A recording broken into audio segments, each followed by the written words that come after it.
자, 아브라함이 가나안 땅 안에서 그랄이라고 하는 이제 지역으로 이주를 하면서 자, 아내를 루이라고 하는 바람에 전에 있었던 것처럼 애굽의 때와 마찬가지로 그랄 왕에게 아내 사라를 뺏기는 상황들이 벌어졌습니다.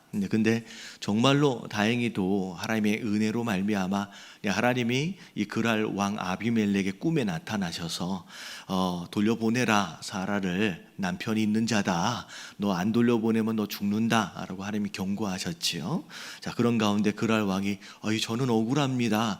분명히 아브라함이 누이라고 했는데요 라고 하는 상황 가운데서 하나님 뭐라 그러세요? 다 안다는 거예요. 너로 하여금 죄 짓지 않게끔 내가 지금 경고하는 거야, 미리 말하는 거야 라고 하는 바람에 사실 아비멜렉 그랄 왕은 정말로 놀란 가슴을 이제 쓸어내리게 됩니다.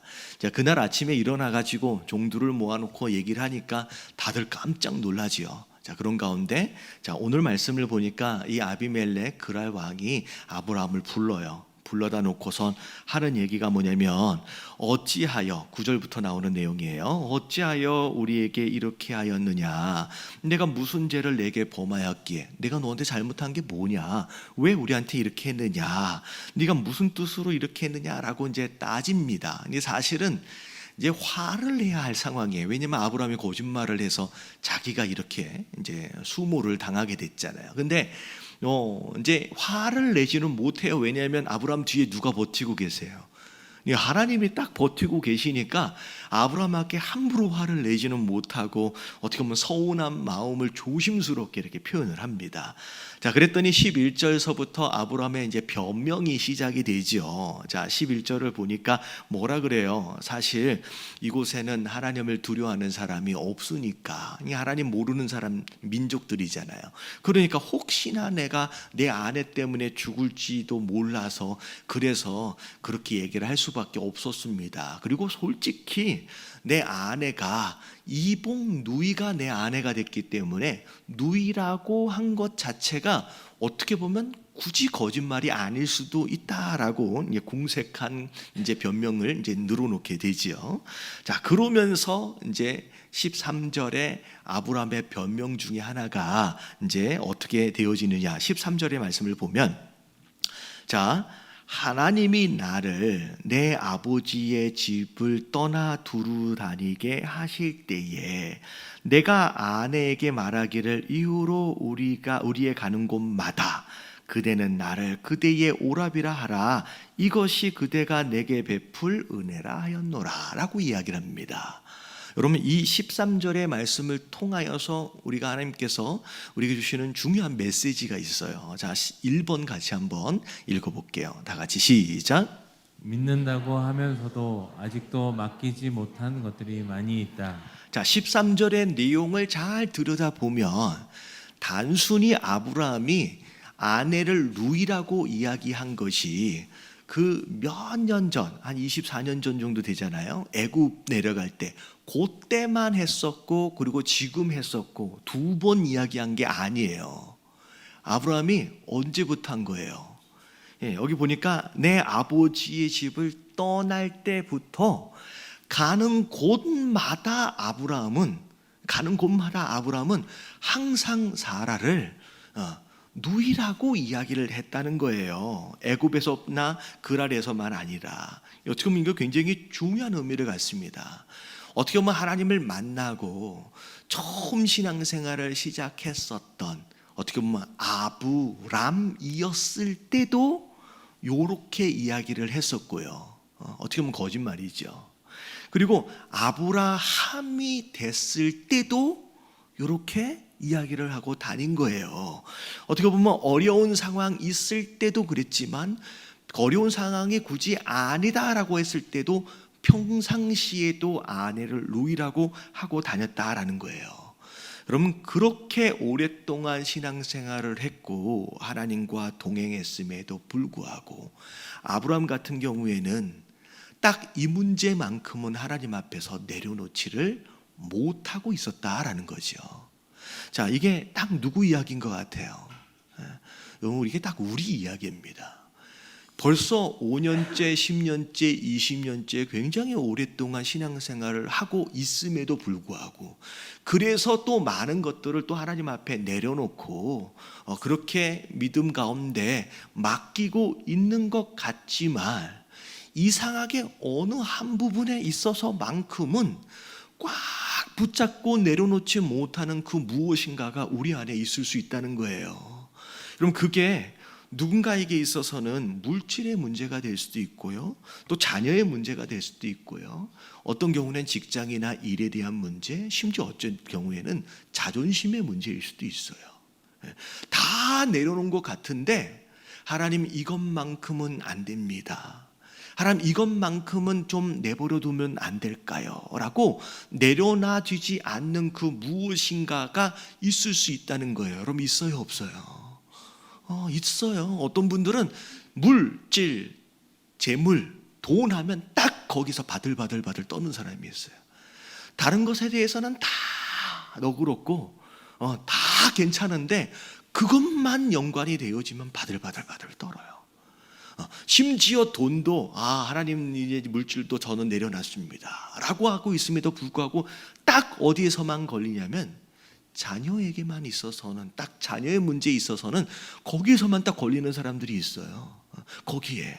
그래서 심지어 어떤 경우에는 뭐 왜곡된 사랑과 더불어서 심지어 아들이 이미 자기 남편이 되어 있는 경우들이 있습니다.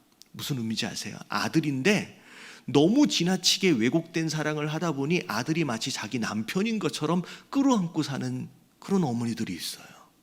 여러분 이런 문제들, 심지어 자존심 같은 경우는 다 괜찮은데 딱 그것만 건드리면 마치 시한폭탄처럼 언제 터질지 모르는 그런 신앙인들도 있을 수 있다라는 거예요. 아브라함도 마찬가지예요. 아브라함의 삶을 다 보세요. 다 내려놨어요. 심지어 나중에 보면 이삭까지도 내려놔요.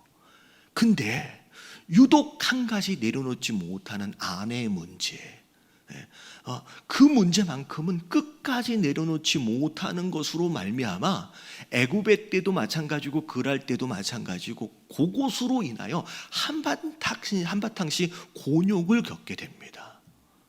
그런 일들이 벌어진다는 거예요. 여러분 하나님 앞에 여러분 맡길 때는 여러분 남김이 없이 다 맡기실 수 있는 저와 여러분들 되시길 주님 이름으로 축원합니다. 남겨두면 안 돼요. 그래서 여러분 목욕탕 요즘에 거의 못 가보셨을 것 같은데 여러분 목욕탕 앞에 딱 보면 뭐라고 써져 있어요?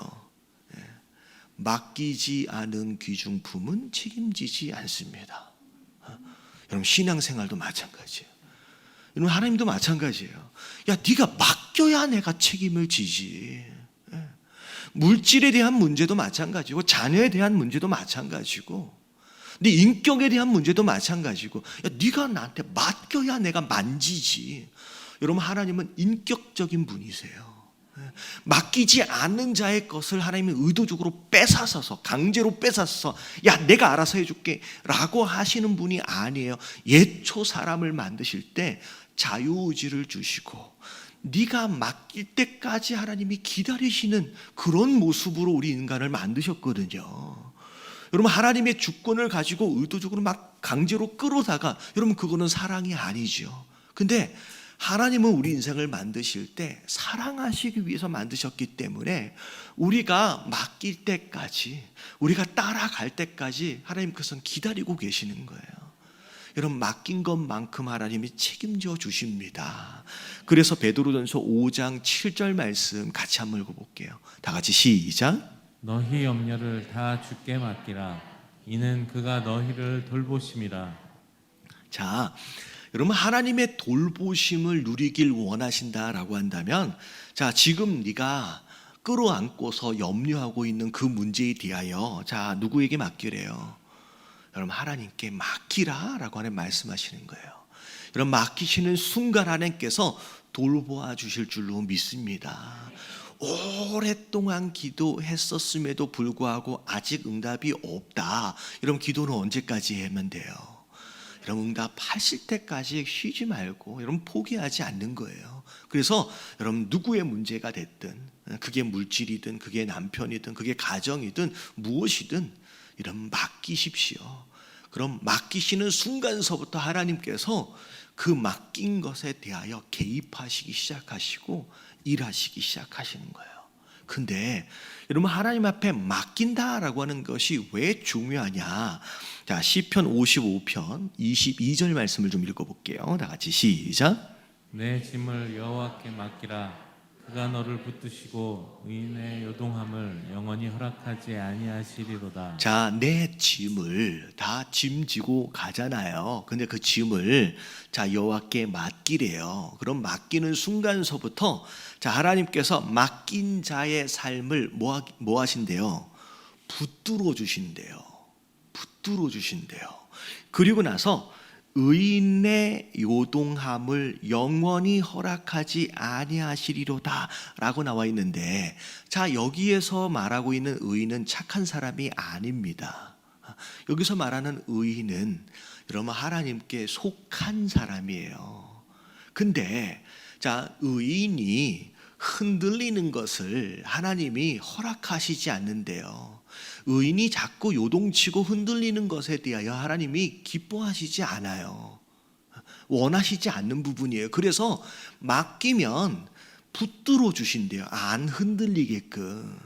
여러분 이 말씀을 제가 읽다 보니까 무슨 생각이 들었냐면, 여러분 우리가 하나님 앞에 맡기고 그리고 그것으로 인하여 하나님이 붙들어 주시고 흔들리지 않는 삶을 사는 것이 여러분 얼마나 중요한지, 여러분 이게 개인적으로 내 삶에 있어서도 중요하지만 여러분 하나님께 있어서도 중요해요.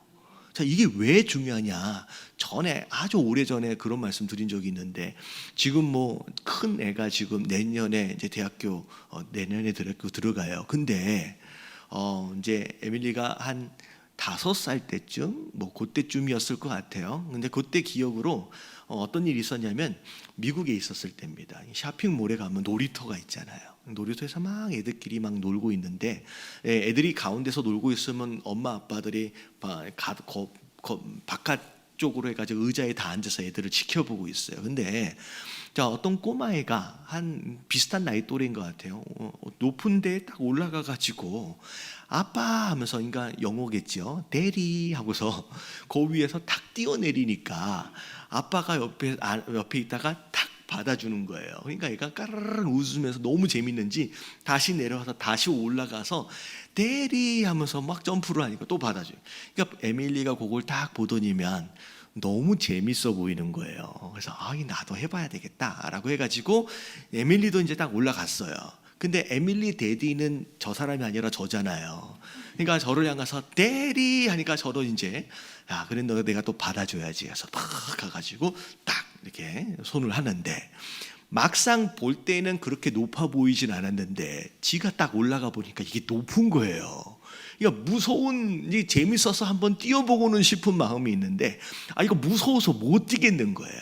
근데 대리라고 불러놓고 또 대리라고 한 몇 차례를 부르는데 뛰어내지를 못하고 이러고 있는데, 자, 그 상황이 길어지니 주변에 있는 엄마 아빠들과 아이들의 시선이 저와 에밀리에게 집중이 되는 거예요. 좀 빨리 뛰어. 너 정도는 내가 좀 받을 수 있거든. 좀 비실비실해 보여도. 근데 빨리 뛰어내려. 근데 결국은 뛰어내렸을까요? 못 뛰어내렸을까요? 여러분 못 뛰어내려서 제가 어떻게 했냐면 그냥 끌어안고 왔어요. 그러니까 제가 그때 느낀 게 뭐냐면 제가 굉장히 초라하게 느껴지는 거야. 얘가 믿고 자기를 맡기지 못하는 그 모습을 보면서 제가 그야말로 너무 초라하게 느껴지고 제가 너무 창피하다는 생각이 들더라고요. 그러니까 어떻게 보면 딱 받아냈으면 되게 든든한 느낌, 그런 뿌듯한 느낌이 좀 있을 것 같은데, 저는 이 장면이 딱 이 말씀에서 떠오르는 거예요. 하나님이 의인이 자꾸 흔들리면 여러분 하나님께 영광이 안 되는 줄로 믿습니다. 여러분 세상 사람들은 우리 의인 되어진 자, 우리 착해서 의인이 아니에요. 주님께 속해 있는 자들, 우리 교회 되어진 우리를 보고 있어요. 근데 무슨 일이 있을 때마다, 무슨 상황이 벌어질 때마다 막 흔들리고 있으면 자, 무슨 생각을 해요? 쟤는 뭐 믿는다고 하는데 뭐 맨날 시험 들어 있고 맨날 자빠져 있고 맨날 근심하고 있고 걱정하고 있고, 여러분 요만큼 하나님께 영광이 안 되는 거예요. 근데 아무리 힘들고 어려운 상황이 있어도 흔들리지 않고 든든하게 세워져 가는 모습을 세상 사람들이 볼 때, 여러분 그것이 결국 하나님께 영광이 된다는 거예요. 그래서 하나님께서는 의인이 흔들리는 걸 싫어하세요. 맡겨라, 내가 좀 붙들어 줄게. 그곳으로 하나님께 영광을 돌릴 수 있는 저와 여러분들 되시길 주님의 이름으로 축원합니다. 여러분 거짓말해서는 안 되지만, 여러분 웬만하면 여러분 세상 사람들 앞에서는 근심하고 걱정하는 것을 내색하지 않았으면 좋겠어요. 여러분 누구를 부끄럽게 해드리는 얘기예요? 여러분 우리 하나님을 초라하게 만드는 거예요. 여러분 우리 하나님이 우리를 책임지신다라고 말씀하시는데 왜 우리는 그걸 못 누리냐는 거지요. 여러분 맡기시면 하나님 돌보십니다. 그리고 하나님 흔들리지 않게끔 붙들어 주세요. 그리고 그것을 누리는 것이 하나님께 영광이 돼요. 여러분 아브람도 마찬가지잖아요. 살면서 롯, 그 가나안 전쟁에서 자기 조카 롯을 빼앗겼을 때 막 가가지고 막 뺏어가지고 왔을 때 뭐 간이 거의 배 밖으로 나온 상황이에요. 어떻게 저기 바벨론 연합군하고 그 자기 뭐 사병 몇 명 데리고 가가지고 어떻게 그걸 뺏어가지고 옵니까? 근데 정말 믿고 맡기는 가운데 일을 저질렀더니 그것으로 하나님이 영광을 받으시잖아요. 근데 오늘 같은 일은 얼마나 하나님께 죄송한 일이 벌어지냐는 거지, 얼마나 창피한 일이 벌어져요. 여러분 우리가 하나님께 맡기심으로 말미암아 하나님께 영광을 돌리시는 저와 여러분들 되시길 주님의 이름으로 축원합니다. 옆에 계신 분들에게 인사 좀 해주세요. 이제는 좀 맡깁시다. 맡기는 게 하나님께 영광이 돼요. 자, 두 번째 2번 같이 한번 읽어볼게요. 다 같이 시작. 하나님은 우리의 모든 연약함을 초월하여 결국 선을 이루신다. 자, 아브라함의 변명을 한참 다 들은 아비멜렉이 14절서부터 어떻게 했느냐를 보니까 오케이, 그리고 나서 뭐 사라를 딱 내보내주는 게 아니라 자, 선물을 바리바리 싸질머지고 줍니다. 자, 양과 소와 심지어 종들도 주고, 이게 보니까 그때 24년 전 애굽의 상황처럼 비슷한 상황이 벌어져요. 뭐 이게 종도 주고, 물론 이제 사라를 이제 당연히 돌려보냈죠. 또 심지어 15절을 보니까 뭐 그랄 땅에 왔으니까 그래, 네가 보기 좋은 땅, 네가 살기 좋은 땅 선택해. 그럼 네가 아무데나 살 수 있어라고 심지어 땅까지 줘요. 자, 그리고 나서 사라에게 뭐라고 얘기하느냐면, 내가 네 오라비, 어찌 보면 남편 아브라함한테 은 1000개를 이미 줬다. 이게 뭐냐면 속전이에요. 자기가 잘못한 것에 대하여 미안하다고 이제 속전을 지불을 하는, 배상금처럼 지불을 하는 거죠. 그냥 심지어 그것을 다 주면서 자, 이제 이 모든 문제, 너의 수치까지 이미 내가 다 해결했으니까 이제 끝난 거야 라고 이제 한 거죠. 어떻게 보면 문제가 해결되는 것에 멈추는 게 아니라, 아브라함은 그랄 땅에 가서 고 한마디 잘못했다가 뭐가 돼버렸어요? 졸지에도. 그래도 부자인데 더 부자가 돼버렸어요. 더 부자가 됐어요. 솔직히 이 말씀을 보면서 야, 아브라함이 잘한 게 뭐가 있는데 하여튼간 잘못했는데도 또 부자가 됐네. 여러분 이 말씀을 보면서 야, 정말 하나님의 은혜다 라고만 생각하면 약간 이기적인 것 같은 생각이 드는 거예요. 자, 누구를 생각할 때? 아비멜렉을 생각을 할 때, 그랄 왕을 생각할 때 솔직하게 문제의 시작은 누구로부터 시작됐어요? 아브라함부터 시작됐잖아요. 얘가 말을 잘못해가지고 그렇게 된 거잖아요. 어떻게 보면 이 아비멜렉도 자기가 그 얘기했잖아요. 나는 잘못한 게 없는데요, 나는 의롭다 뭐 얘기를 하잖아요. 그러니까 어떻게 보면 아비멜렉 입장에서 볼 때 별로 잘못한 것도 없는 것 같은데, 물질적으로도 마찬가지고 막 돈도 다 내주고 종도 내주고 한 것 보니까 되게 손해를 본 것 같은 느낌. 그러니까 막연히 그냥 당연한 것처럼 야, 아브라함에게 하나님께서 은혜를 베푸셨다라고 이야기하기에는 어딘지 모르게 공평하지 않으신 것 같은 하나님이 느껴지시나요? 아니요, 저만 그래요.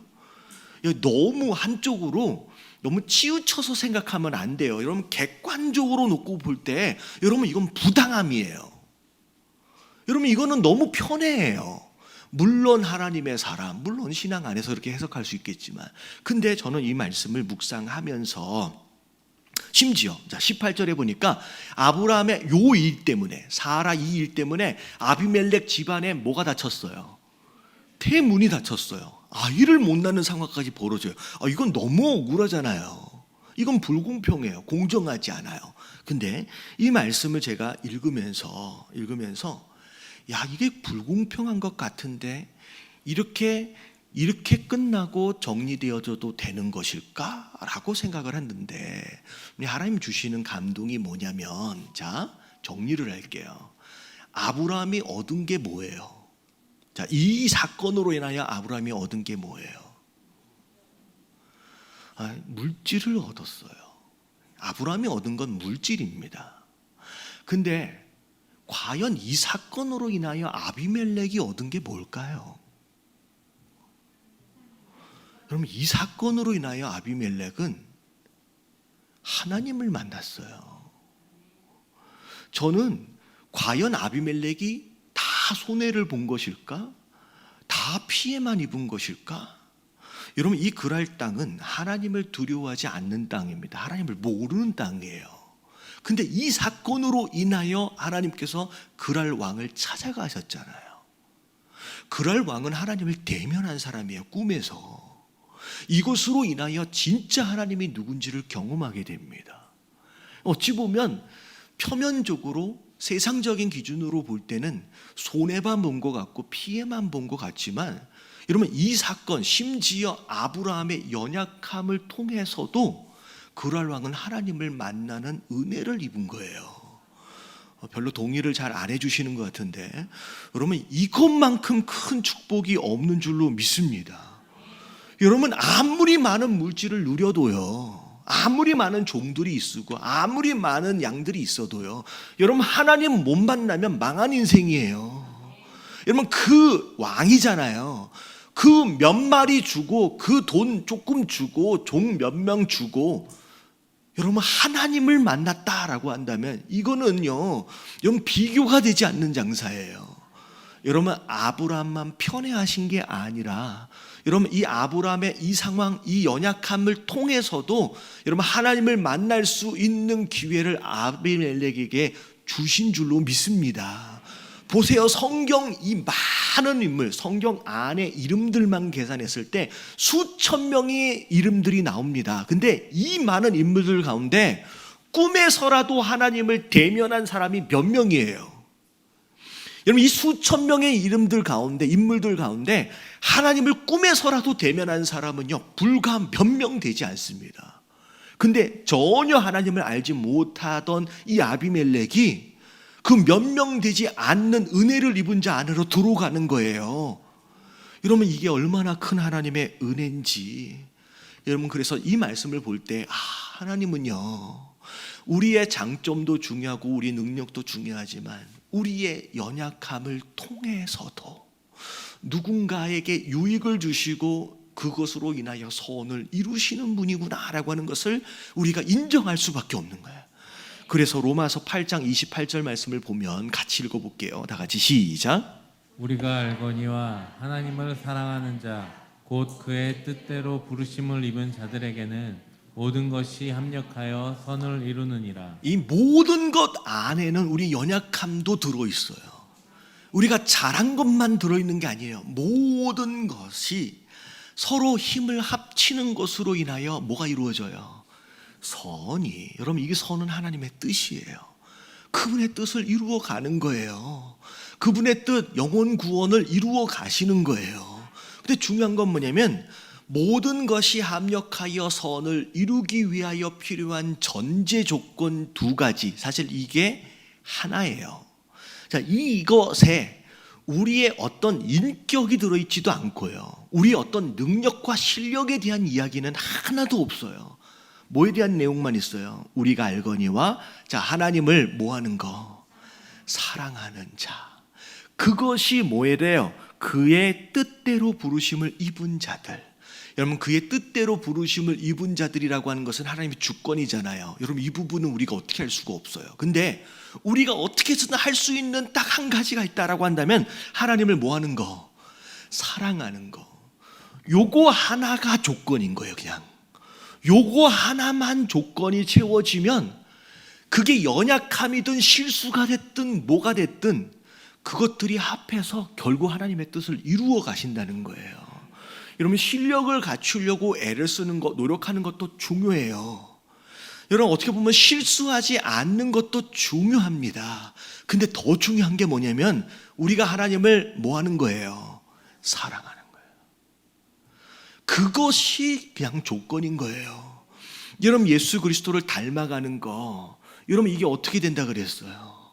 여러분 예수님은 이렇게 하셨지 저렇게 하셨지 따라하다가 닮아지는 게 아니라 여러분 예수 그리스도를 사랑하십시오. 여러분 사랑하면 닮아가게 돼 있어요. 여러분 서로 인정하기 싫으시겠지만 이상하게 부부는 닮아 있더라고요. 이상하게 부부는 닮아 있더라고요. 사랑하기 때문에. 할렐루야.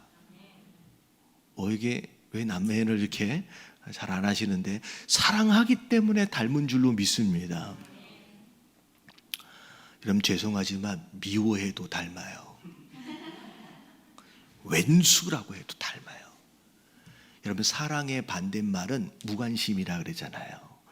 사랑과 미움은 어떤 의미냐면 내가 그 사람에 대하여 깊게 생각하고 있다는 거예요. 사랑해도 닮고요, 희한해도 미워해도 닮아요. 그래서 부부가 이상하게 닮아요. 여러분 가능하면 사랑하는 쪽으로 닮으시길 주님의 이름으로 축원합니다. 여러분 하나님도 마찬가지인 거예요. 그래서 말씀하신 게 뭐냐면 부족한 거 하나님 다 안다는 거예요. 때때로 넘어지는 것 하나님이 다 아신다는 거예요. 실수하고 연약함 하나님 다 아신다는 거예요. 하지만 그 모든 것이 하나님 계획 안에 있어요. 그 모든 것이 합력하여 선을 이루기 위하여 너희가 해야 할 딱 한 가지가 있다라고 한다면 너희가 나를 뭐하라? 사랑하라 라고 말씀하시는 거예요. 여러분 주님을 사랑하는 것에 여러분 우리의 인생을 거시길 주님의 이름으로 축원합니다. 네. 자 마지막 세 번째 같이 한번 읽어볼게요. 다 같이 시작. 민폐 중에서도 사명 다하는 성도가 되자. 자 민폐 중에 민폐입니다. 그랄 땅까지 가가지고 이 추태를 어떻게 보면 보였습니다. 이게 민폐잖아요. 근데 오늘 말씀을 보니까 18절에 보니까 아브라함이 하나님께 기도를 해요. 누굴 위해 기도해요? 아니 민폐를 끼친 이 아비멜렉과 그 가정을 위해서 기도합니다. 그랬더니 이 아브라함의 기도에 하나님이 응답하셔요. 그리고 치유하십니다. 왜냐면 이제 그게 이제 태문이 닫혔다 그랬잖아요. 그걸 하나님께서 치유하게끔 하시는 거죠. 자, 결국은 아브라함의 기도를 인하여 하나님 역사하심이 일어납니다. 치유의 역사하심이. 여러분 아브라함이 무슨 능력을 있기에? 아브라함이 무슨 자격이 있기에? 아브라함이 인격적으로 뭐가 더 나은 것이 있어서요. 여러분 뭐가 더 나아서인가? 여러분 아브라함이 어떤 능력이 있어서도 아니고 어떤 자격이 있어서도 아니고요. 인격적으로 대단하게 성숙한 자이기 때문이어서도 안 되고 아브라함이 기도했을 때 역사가 일어난 이유는 딱 한 가지예요. 7절에 뭐라고 나와 있어요? 그는 선지자라. 그가 너를 위하여 기도할 것이다. 여러분 이거는 인격의 문제가 아니에요. 여러분 능력의 문제가 아닙니다. 자, 이건 뭐예요? 여러분 신분과 직분의 문제예요. 하나님께서 아브라함을 선지자로 세우셨어요. 부족한 게 있어서 그랄 땅까지 가서 민폐를 끼쳤지만 그래도 선지자인 거예요. 그러니까 그 기도에 하나님께서 응답하시는 거예요. 여러분 하나님께서 우리를 누구로 세우셨는지를 알아야 합니다. 여러분 이 땅을 살아가면서 여러분 민폐를 끼치며 삽니까 안 삽니까? 여러분 솔직히 민폐를 끼치며 또 삽니다. 죄송할 만한 일들이 많이 있어요. 그럼에도 불구하고 하나님께서 우리를 누구로 세우셨는지를 보세요. 베드로전서 2장 9절 다 같이 시작. 그러나 너희는 택하신 족속이요 왕 같은 제사장들이요 거룩한 나라요 그의 소유가 된 백성이니 이는 너희를 어두운 데서 불러내어 그의 기이한 빛에 들어가게 하시니에 아름다운 덕을 선포하게 하려 하심이라. 너희는 택하신 족속이요. 이 이야기는 너희는 자격이 있는 게 아니야. 너희가 스스로 된 게 아니란 얘기예요. 왕 같은 제사장이래요. 여러분 제사장은 하나님과 인생의 끊어진 관계를 연결하는 역할을 합니다. 오늘 보니까 아브라함이 그 역할을 하고 있네요. 여러분 우리가 그 역할을 하게끔 제사장으로 세우신 거예요. 옆에 계신 분들에게 인사 좀 해서요. 당신이 제사장이랍니다. 여러분 우리가 능력이 있어서도 아니고요. 그만한 자격이 있어서도 아니고 하나님께서 제사장이라는 직분을 주셨으니까 그냥 그 일을 하는 거예요. 거룩한 나라 그의 소유된 백성 쭉 이야기하는 게 다 우리의 직분과 우리의 신분에 대한 내용이에요. 아브라함이 뭘 대단하게 잘나서도 아니고 어떤 능력이 있어서도 아니고 하나님이 제사장, 하나님이 선지자로 세우셨기 때문에 그 선지자가 기도할 때 그냥 기도에 응답이 되는 거예요. 뭐 솔직히 이런 말씀을 드려서 좀 죄송하지만 그런 거예요. 제가 목사인 이유, 여러분 제가 여러분들보다 뭐 믿음이 좋아서 아니면 인격적으로 더 뛰어나서 아니면 능력이 있어서 여러분 그런 거 하나도 아니에요. 오히려 하나님이 세우셨고요. 그냥 목사로 세우신 그 직분을 따라 저는 축복하며 기도합니다. 그러니까 그 사명을 그냥 감당하는 거예요. 제가 자격이 있어서가 아니에요. 근데 신기하게 하나님께서는 세우신 그 누군가의 기도를 들으시고 응답하신다는 거예요. 그게 영적인 원리라는 거예요. 자 보세요. 나중에 창세기 끝자락에 보면 야곱의 가족들이 애굽에 이민해서 들어갑니다. 그렇잖아요. 한 70여 명 이민해서 들어가요. 솔직히 객관적으로 볼 때 야곱의 70명 정도 되는 가족들은 애굽에 이제부터 뭐 하는 삶이냐면 얹혀 사는 입장이 되는 거예요. 얹혀 사는 거예요. 근데 창세기 이 내용을 보면 야곱이 바로를 만나는데 누가 누굴 축복해요? 야곱이 바로를 축복합니다. 그럼 너무 이상하지 않아요? 얘는 왕이잖아요. 야곱은 일개 족장에 불과해요. 식구들 쳐봤자 70명이에요. 한 나라의 왕이고 더군다나 얹혀 살기 위해서 들어왔는데 신기하게 이 야곱이 바로를 축복하더라는 거예요. 야곱이 뭐가 대단해서예요? 아니에요. 야곱은요 사기꾼입니다. 야곱은 사기꾼이에요. 제가 야곱의 인생을 나중에 쭉 설명을 드릴 텐데 못난입니다. 그런데 야곱이 바로를 축복하더라는 거예요. 왜? 하나님이 그를 영적인 족장으로 세우셨어요. 선지자로 세우신 거예요. 그러니까 축복권이 바로에게 있는 게 아니라 누구에게 있는 거예요? 야곱에게 있는 거예요. 제가 마지막으로 한 얘기만 더 할게요. 제 이야기입니다. 죄송한데 군대 이야기 되게 싫어하시죠? 군대 이야기를 좀 할게요. 제가 군대를 전투 경찰 하는 데를 다녀왔어요. 갔다 왔는데 군대 안 갔던 것처럼 보이시죠? 그래서 저 면제 아니라 이제 현역으로 갔다 왔습니다. 근데 전투 경찰로 다녀왔는데 저는 이제 막 여러 가지 이제 들어가서 좀 똘망똘망하게 이렇게 뭔가를 막 하니까 그 일들을 좀 많이 맡겨 주셨습니다. 그래서 짬밥이 안 된 상황 가운데서 굉장히 많은 보직들을 되게 맡았어요. 많이 맡았어요. 그러다 보니 짬밥이 되게 중요해요. 왜냐하면 이게 경험이잖아요. 근데 일 좀 잘하네 하고서 막 맡겼더니 짬밥이 안 되다 보니 할튼간 사고뭉치였어요. 근데 제가 무슨 사고를 쳤는지 다 열거하기에는 이 시간이 모자라서 두 가지만 말씀을 드리면 여러분 이거는 영창에 갔었어야 할 사고입니다. 제가 그 전투 경찰 보면 까만색 장갑차 혹시 아세요? 요즘 대모변 많이 안 하니까 잘 모르시는 것 같은데 까만색 장갑차를 운전했어요. 가스차라고. 위에서 뚜껑이 탁 열리면서 그 최루탄 그 미사일 같은 게 막 나가요. 그걸 제가 운전을 이제 한동안 했어요. 근데 무슨 사고를 쳤냐면 저희 부대는 데모를 진압하는 전담 부대가 아니다 보니 가지고 있는 가스차가 20년이 됐어요. 그러다니까 거기를 여름에 타면 어떻게 타냐면 밑에 반바지 하나만 입고 탑니다. 왜냐하면 에어컨이 없어요. 그리고 엔진에서 올라오는 모든 열기를 다, 그리고 겨울에는 히터가 없어요. 그래가지고 그걸 운전을 하려면 어떻게 해야 되냐면 책받침 하나를 들고 타야 돼요. 왜냐하면 안에서 나오는 입김이 이 조그만 창문들이 있잖아요. 거기에 딱 붙어서 바로 얼어버려요. 근데 걸레로 안 닦아집니다. 그러니까 책받침으로 벗겨내야지 앞에 뒤에가 다 보여요. 그래서 제가 운전을 하면 옆에서 그걸로 다 벗겨내야 돼요.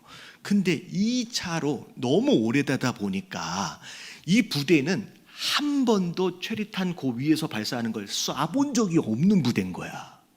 그러니까 저희가 어떻게 됐냐면 8.15 광복절에 전남대 앞에 딱 내려가가지고 대치해서 딱 섰는데 잘못하다곤 처음으로 이걸 쏴야 하는 상황이 벌어진 거예요.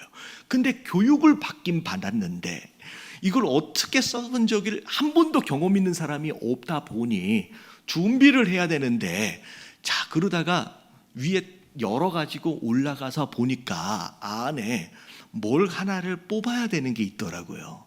근데 나중에 발사했는데 탁 버튼을 눌렀는데 이게 발사가 안 되면 저는 큰일 나잖아요. 대기하고 있는 동안에 이제 쏘야 할 준비가 되어지면 이걸 나중에 미리 뽑아놔야 되겠다라고 해가지고 그걸 탁 뽑았는데 알고 보니까 그게 그 장갑차 위에 끼워가지고만 발사가 되는 게 아니라 바닥에 세워놓고도 발사를 할 수 있게끔 만들어 놓은 거예요. 그러다 보니까 제가 뽑은 게 뭐였냐면 안전핀을 뽑아버렸어. 이게 딱 뚜껑에 자동차 위에 올라가서 그걸 딱 뽑아버리는 순간 갑자기 쫙 갈라지더니만, 앞에 부분이 갈라지지만 거기서 발사가 되기 시작하는 거야. 여러분 이거는 지금 웃을 일이 아닙니다. 그때 헬기 뜨고 난리가 났습니다. 뒤에 후방인데 데모는 여기서 일어났는데 후방에 중대가 한 10개 중대 20개 중대가 골목에 다 배치가 되어 있는데 저 뒤에는 우리가 맨 뒤에 있었거든요. 근데 거기에서 앞에 있는 중대로 체리탄을 다 쏜 거예요. 그러니까 여기 한 방 나갈 때 한 50개에서 60개가 나가거든요. 앞에가 초토화가 됐어요. 헬기가 뜨고 난리가 나면서 도대체 뒤에 무슨 일이 벌어졌냐고, 이미 지금 한참 시간이 지났기 때문에 지금 이 얘기를 합니다. 만약에 얼마 안 지났으면 이게 방송에 나가는 순간 제가 다시 어디로 갈지도 몰라요. 이미 이제 시간이 지나서 얘기를 하는 거예요. 이게 막 발사가 되는데 초토화가 됐어요. 여러분 이런 일은요, 군대 실제로 보면 미사일을 우리 아군한테 쏜 상황이 된 거예요. 와, 근데 정말로 하나님의 은혜로 제가 영창을 안 갔다니까요. 와, 영창을 안 갔어요.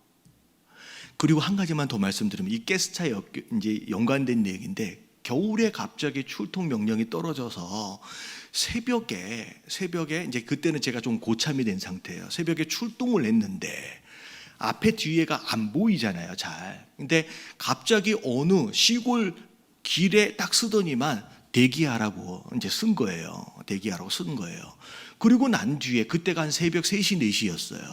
그리고 난 뒤에 저는 이제 고참이다 보니까 얘한테 이제 조수가 있잖아요. 이제 부사수, 이제 사수 부사수.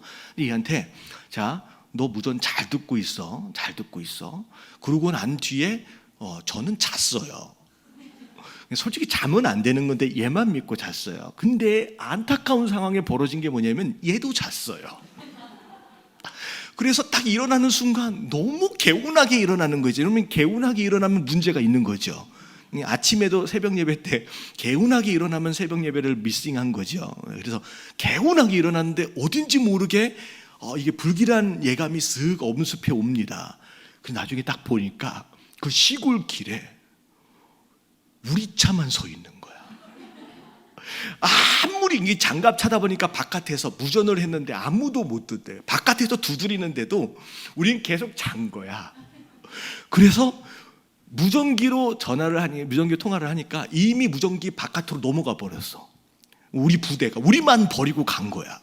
그래가지고 무전기가 아니라 전화기, 저는 이제 통신병이었기 때문에 핸드폰이 따로 있었어요. 그러니까 핸드폰을 딱 전화해보니까 야 어디로 와, 너네들 다 죽었어. 그래가지고 갔는데 더 영창 안 갔다니까요. 자, 이 두 가지만 말씀을 드린 거예요. 그 외에도 많은 사고를 쳤습니다, 제가.